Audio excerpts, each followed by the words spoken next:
మాట్లాడింది. బీఆర్ఎస్లో కూడా ఇప్పుడు ఈ ఎమ్మెల్సీ కల్వకుంట్ల కవిత గారే బీసీలకు సంబంధించిన ఉద్యమాలు పోరాటాలు చేస్తూ ఉన్నాయి. నిజంగా అభినందనీయమే.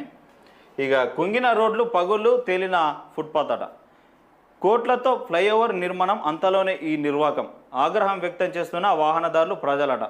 సుమారు 35 కోట్లతో నిర్మించిన మంచిర్యాల జిల్లా కేతనపల్లి ఫ్లైఓవర్ వంతెనపై పగుళ్ళు రావడం, రోడ్లు కుంగడం ఆందోళన కలిగిస్తున్నది. సుమారు 12 ఏళ్ల కాలంగా ఎన్నో అడ్డంకులు అవాంతరాల నడుమ నిర్మాణ పనులు పూర్తి చేసుకొని ఈ ఏడాదిలోనే ప్రారంభమైందట.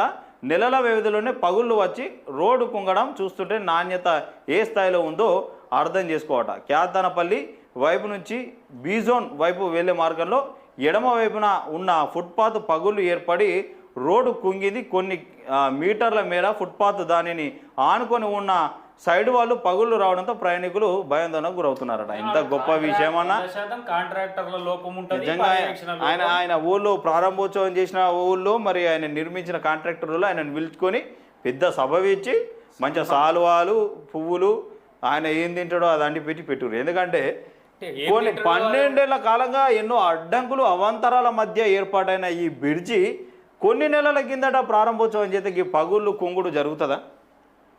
ఇది ఏం దారుణం ఇది. అంటే ఎంత ఆ 35 కోట్లల్లో ఇక నాకు తెలిసి ఎన్ని కోట్లు ఖర్చు పెట్టి ఎన్ని కోట్లు మింగినాడు ఏమైనా ఇక చెప్పలేమన్నా. ఇక వేసిన కొడుకులు తయారు కాంట్రాక్ట్